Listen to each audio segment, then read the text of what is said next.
A 70 billion parameter model needs 140 gigabytes of VRAM. That's two A100 GPUs just to load it. But shrink each weight from 16 bits to 4, and the same model fits in 35. Same model, 4 times smaller. The trick is called quantization, and not all versions of it are equal. Here's what nobody tells you. Quantization promises 3 things at once: less memory, faster inference, and maintained accuracy. But those 3 don't move together. Some methods shrink the model but don't speed it up. Some make it blazing fast and break the brain. Knowing which is the whole game. So what is it? A neural network is just millions of numbers, weights, stored as 16-bit floats. Quantization replaces those with lower precision numbers, 8-bit integers, 4-bit, even 2. Each weight drops from 16 bits to 4. The model gets 4 times smaller because it's storing a quarter of the data. The math is simple. 70 billion parameters times 2 bytes each equals 140 gigabytes. At 4 bits, half a byte each, that's 35. In practice, Llama 3.170 billion quantized to Q4KM is 43 gigabytes, 6.5 times smaller than the original. A model that needed a server cluster running on 1 GPU. There are 2 ways to get there. You can quantize a model that's already trained, that's post-training quantization or PTQ, or you can train the model knowing it'll be quantized, Quantization-Aware training, QAT. One is fast and easy, the other is better but costs you GPUs. PTQ is the practical path. You take a trained model, run a script, and out comes a smaller version. No GPUs needed for training. Minutes, not days. Almost every quantized model you've used, every Llama download, every LM Studio model was quantized this way. GPTQ, AWQ, GGUF, all PTQ. QAT goes deeper. During training, the model simulates being quantized, it sees fake low-precision weights and learns to compensate. The result is better accuracy at lower bit widths, but you need the training pipeline, the data, and the compute. You're not converting a model, you're raising one to be small.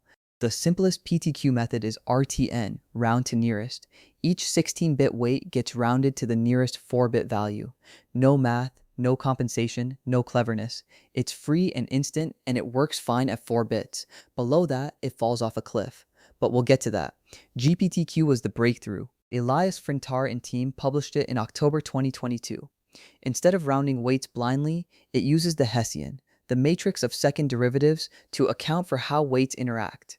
Round one weight, see how it affects the others. Compensate. One shot, no retraining. Here's the intuition. Weights aren't independent. Changing one shifts the others. RTN ignores that. GPTQ processes weights column by column, using second-order information to minimize the total error from each rounding step. It's the difference between rounding each number in isolation and rounding them as a system. The results are remarkable. OPT 175B, 175 billion parameters, quantized to 4-bit in about 4 GPU hours on a single A100. Perplexity went from 8.34 to 8.37, a difference of 0.03, effectively lossless. The model shrank 4 times and forgot nothing. At 3 bits, the savings get extreme. OPT 175B at 3-bit GPTQ fits on 180 gigabyte A100. The same model in FP16 needs 5 GPUs down to 1. And inference is 3.24 times faster on the A100, 4.53 times on an A6000. Smaller, faster, cheaper, all at once. But here's the catch nobody mentions. On small models at 3 bits, GPTQ's sophisticated Hessian method is actually worse than dumb round to nearest.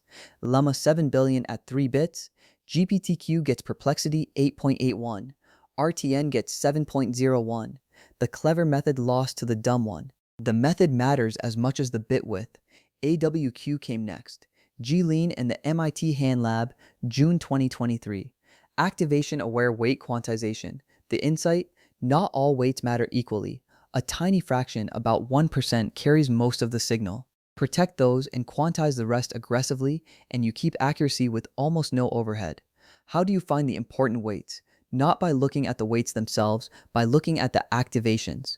Weights with large activations flowing through them are salient. AWQ scales those channels up before quantizing and scales them back down after, so rounding errors stay small where it matters.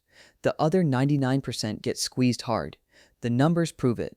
OPT6, 7B at 3 bits, round to nearest, gives perplexity 43.2. AWQ brings it to 13. On Llama 270B at 3 bits, AWQ beats GPTQ, perplexity 3.74 versus 3.88. Same bit width, better method, better model. And AWQ is orthogonal to GPTQ. You can combine them. It's also fast. 2.7 to 3.9 times faster than FP16 on an RTX 4090. Fast enough to run Llama 270B, a 70 billion parameter model, on a single Jetson Orin with 64 gigabytes. That's consumer hardware.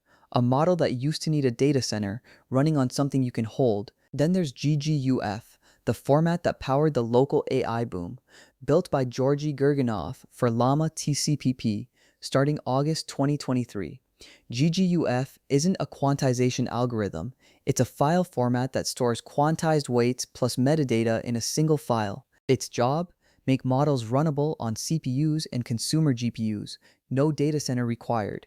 GGUF's secret is the K-Quant family. Q4KM, the community default, uses about 4.89 bits per weight. Q80 uses 8.5. Q2K small uses 2.97. Each is a different trade. Q4KM is the sweet spot most people pick. It's the just works option, and it's fast. Llama 3.18 billion in FP16 generates at 29 tokens per second. Quantize to Q4KM 72, that's 2.46 times faster. Push to Q2K small, and you hit 90 tokens per second, the fastest format in the table. But speed isn't the only number that matters. GGUF won the ecosystem. Llama, LM Studio, GPT-4all, every major local AI tool reads GGUF. One file, drop it in, run the model, no framework, no container, no GPU server. That's why quantization went mainstream, not because of a paper, because of a file format that made it trivial. Now the frontier, BitNet B1, 58, Microsoft, February 2024, they asked, how few bits can a weight use? The answer, 1.58. Each weight is ternary, -1, 0, or +1. Not 4 bits, not 2, 1.5. The entire model becomes additions and subtractions, no multiplication needed, and it works. A 3 billion parameter BitNet matches the FP16 LAMA of the same size, perplexity 9.91 versus 10.04. It uses 3.55 times less memory and runs 2.71 times faster. But there's a catch. You can't convert an existing model. You have to train it from scratch. Here's where it gets dangerous. Below 4 bits, models don't degrade gracefully. They fall off a cliff. OPT 175B at 3 bits with round to nearest, perplexity jumps to 7,300, not 7.3, 7,300. The model is gone. The fastest format in the table, Q2K small at 90 tokens per second, is the closest to broken. And the other extreme lies too. 8-bit quantization, LLM.int8, cuts memory in half, but the runtime is identical to FP16. 0 speedup, you saved VRAM but not time, not latency, not cost per token. 8-bit is the lie that makes you think you optimized when you just compressed. So here's the answer. The sweet spot is 4 bits, Q4KM, AWQ, GPTQ at 4-bit. All of them land in the same zone. Memory cut 4 to 6.5 times, speed up 2.5 times, accuracy within 0.03 perplexity of the original. This is where the budget is actually saved. Everything else is a compromise. The mental model is a three-way trade. Memory, speed, accuracy, pick your bit width and all three move. 4-bit PTQ is the default for almost everyone. GPTQ or AWQ for server inference, GGUF for local, QAT like BitNet if you can afford to train, 8-bit if you only need VRAM, below 4 bits if you hate your model. That's quantization from FP16 to 1.58 bits. If the trade-off just clicked for you, subscribe. Cloud Codes takes apart one system like this every week. Build, solve, deploy. See you in the next one.